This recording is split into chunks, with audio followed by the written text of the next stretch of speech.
Lesson 129, the dative case. So, Catherine, by this time, our readers know that the direct object is the target of the action. The indirect object is the party in the sentence that is benefiting or receiving. And so they know that in ancient Greek, to indicate the direct object, you use the accusative case. But now, in this lesson, we're going to show the case in ancient Greek that is used to indicate the indirect object. And so that's called the dative case. And so on our noun chart, our declension chart, it's on the third row. And so now, hopefully, our readers and listeners can see why we made such a big deal out of the iota subscript, because the dative singular ending contains an iota subscript.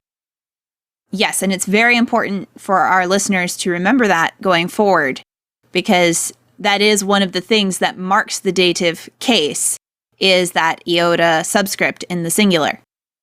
We didn't just talk about the iota subscript just for fun, although it is fun if you're a nerd like me. Or me. But we talked about it for an actual reason. And one thing that may help our listeners to remember that the dative case is the indirect object case is that the word dative comes from a Latin root that means to give, dot. And because indirect objects often have to do with giving, so I gave such and such to so-and-so, that to so-and-so is the indirect object.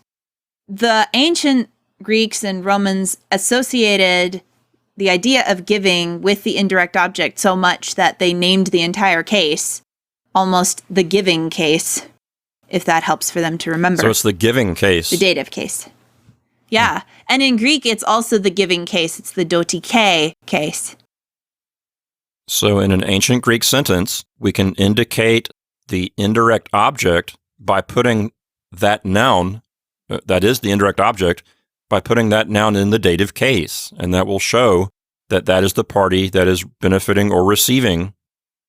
So in English, if we have a sentence that says, I am giving the horse to the farmer, in that sentence, the word farmer is benefiting or receiving and is therefore the indirect object.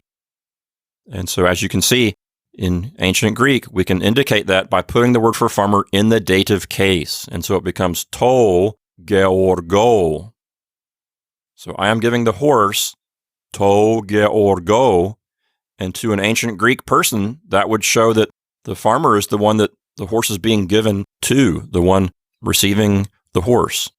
And our listeners will notice that, unlike in English, we don't have to have a preposition indicating to or for. We just put the word in the dative case and we're good to go.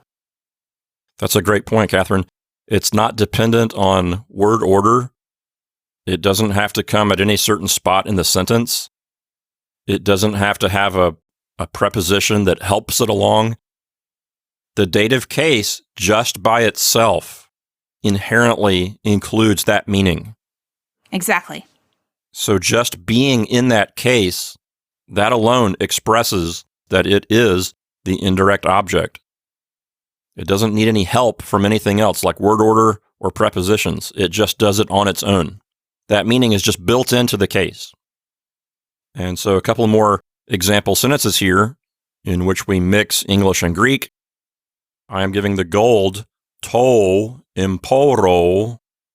I am giving the gold to the merchant. There, the word for merchant, emporos, is in the dative singular. And so that indicates that it's the indirect object, the party that is benefiting or receiving. Notice that the accent has moved over from the first syllable, which is called the antepenult, to the penult, which is the next to last. So instead of emporo, it's emporo. And that's because the dative singular ending has a long vowel, the omega. Yes, and so that's going to move the accent over one notch. Same thing in the next one. I am giving the pen to didaskalo. Didaskalo is dative singular. That shows that it's the indirect object. the party that's benefiting or receiving. And again, that long final vowel has pulled the accent over one syllable. Same thing in the final example. I am giving the bread Alexandro. Alexander, that's someone's name. It's in the dative case. It indicates that that is the party who is receiving or benefiting. And again, notice the accent has been pulled over to the right one syllable because of that long final vowel in the last syllable.